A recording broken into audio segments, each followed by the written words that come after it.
Hey everyone, Matt's Mox here. I'm at Geigertown Railroad Museum. I did ask before showing up if I could see the place and maybe hopefully meet the owner, and I was invited to come down, so I'm here. So there's a couple bits of equipment throughout the property. There's these 2 steam locomotives, Pennsylvania Railroad clearance car, bunch of riding cabooses, and a bunch of other gas mechanicals and diesels. This was originally founded by a rail fan whose family owns this business, and this was his passion project. I've always wanted to see it. These are the handrails off an SW, front handrails. Bunch of different engines. So, well, I'm here. But yeah, so I'm gonna walk around, take some video, and show you the things that are here. It's not in the greatest condition, the place. It's a lot of property. Yep. It is a very rainy day today. There's a steam tractor, another riding caboose with another Plymouth. This very nice engine.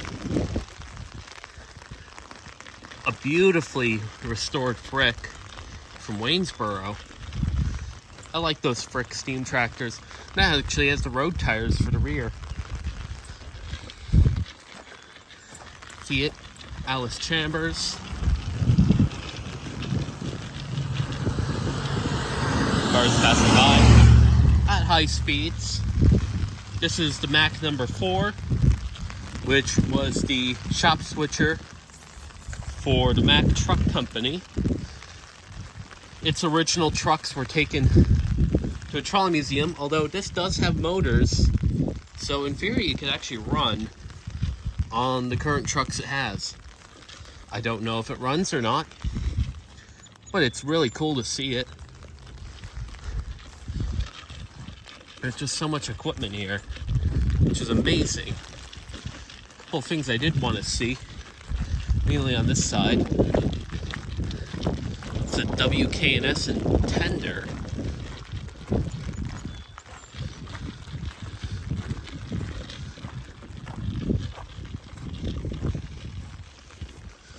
Crane.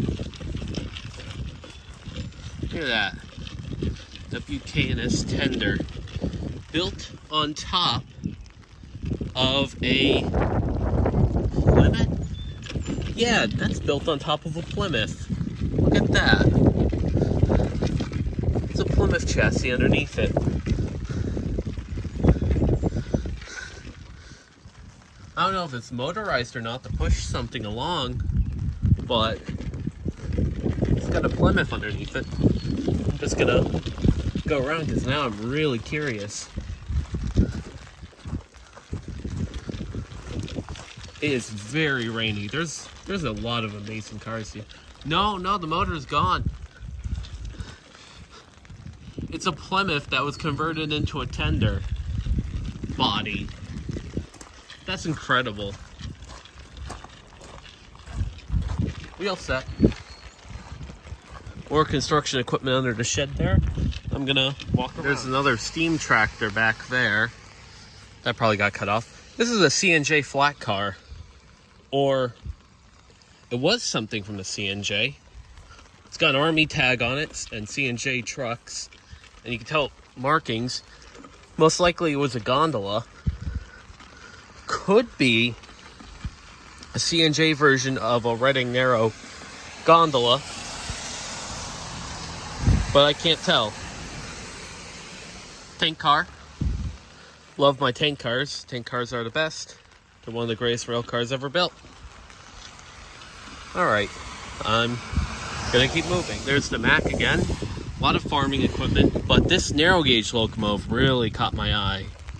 Look at that. This is a gear driven steamer. It's got part of a bell hanger.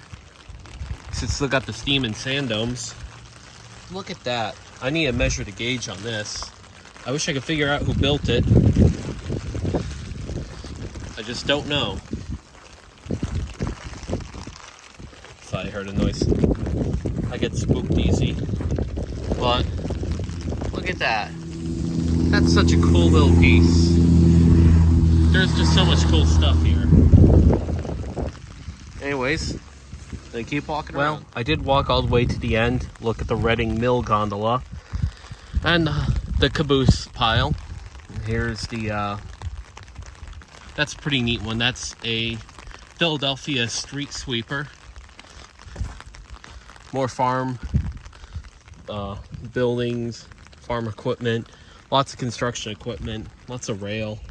More 30-inch gauge. That steam locomotive I spotted earlier was 30-inch too. Passenger trucks. But it was a neat little visit. Of course, I asked first to be here. Unfortunately, I couldn't meet up with the owner. I have no internet, so I have no way to contact. But there's the engine again. I'm gonna get going now that I've seen everything and did some research. Like, comment, and subscribe, and I'll see you all in the next video when I get around to making it. Take care.